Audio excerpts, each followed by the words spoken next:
Early in the morning, all the chief priests and the elders of the people made their plans how to have Jesus executed. So they bound him, led him away, and handed him over to Pilate the governor. When Judas, who had betrayed him, saw that Jesus was condemned, he was seized with remorse and returned the 30 pieces of silver to the chief priests and the elders. "I have sinned," he said, "for I have betrayed innocent blood." "What is that to us?" they replied. "That's your responsibility." So Judas threw the money into the temple and left. Then he went away and hanged himself. The chief priests picked up the coins and said, "It is against the law to put this into the treasury, since it is blood money." So they decided to use the money to buy the potter's field as a burial place for foreigners. That is why it's been called the Field of Blood to this day. Then what was spoken by Jeremiah the prophet was fulfilled. They took the 30 pieces of silver, the price set on him by the people of Israel, and they used them to buy the potter's field as the Lord commanded me. Meanwhile, Jesus stood before the governor, and the governor asked him, "Are you the king of the Jews?" "You have said so," Jesus replied. When he was accused by the chief priests and the elders, he gave no answer. Then Pilate asked him, "Don't you hear the testimony they're bringing against you?"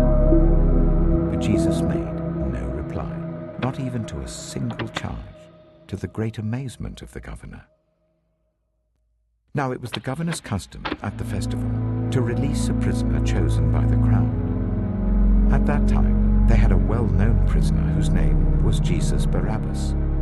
So when the crowd had gathered, Pilate asked them, "Which one do you want me to release to you, Jesus Barabbas or Jesus who is called the Messiah?" For he knew it was out of self-interest that they had handed Jesus over to him. While Pilate was sitting on the judge's seat, his wife sent him this message: "Don't have anything to do with that innocent man, for I have suffered a great deal today in a dream because of him." But the chief priests and the elders persuaded the crowd to ask for Barabbas and to have Jesus executed. "Which of the two do you want me to release to you?" asked the governor. "Barabbas," they answered. "What shall I do then with Jesus who is called the Messiah?"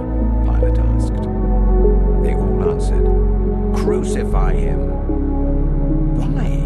What crime has he committed?" asked Pilate. But they shouted all the louder, "Crucify him!"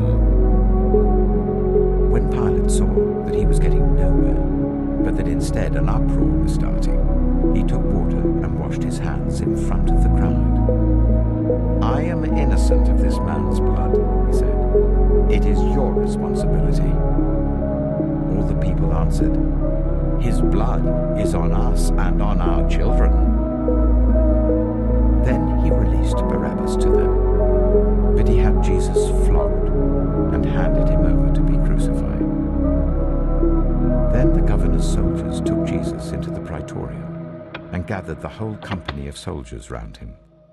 They stripped him and put a scarlet robe on him, and then twisted together a crown of thorns and set it on his head. They put a staff in his right hand. Then they knelt in front of him and mocked him.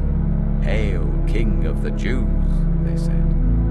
They spat on him and took the staff and struck him on the head again and again.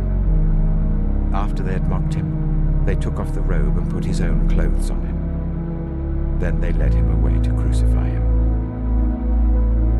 As they were going out, they met a man from Cyrene named Simon, and they forced him to carry the cross.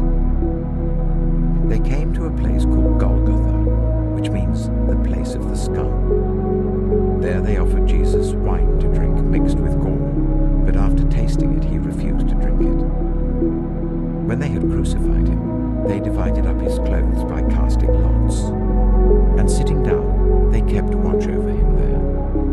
Above his head they placed the written charge against him: "This is Jesus, the King of the Jews." 2 rebels were crucified with him, one on his right and one on his left.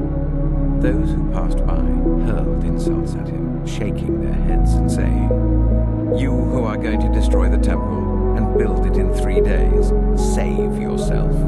Come down from the cross if you are the Son of God." In the same way, the chief priests, the teachers of the law, and the elders mocked him.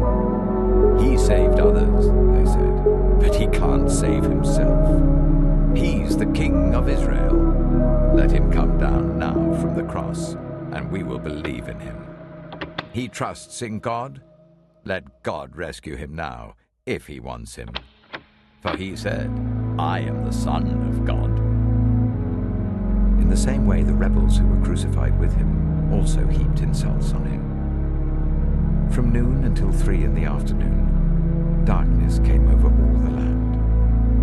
About 3 in the afternoon, Jesus cried out in a loud voice, "Eli, Eli, lama sabachthani," which means, my God, why have you forsaken me?"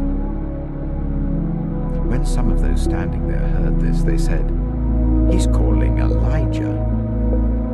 Immediately one of them ran and got a sponge. He filled it with wine vinegar, put it on a staff, and offered it to Jesus to drink. The rest said, "Now leave him alone. Let's see if Elijah comes to save him." And when Jesus had cried out again in a loud voice, he gave up his spirit. At that moment, the curtain of the temple was torn in two from top to bottom. The earth shook, the rocks split, and the tombs broke open. The bodies of many holy people who had died were raised to life. They came out of the tombs after Jesus' resurrection and went into the holy city and appeared to many people. When the centurion and those with him who were guarding Jesus saw the earthquake and all that had happened, they were terrified and exclaimed, "Surely he was the Son of God." Many women were there, watching from a distance. They had followed Jesus from Galilee to care for his needs.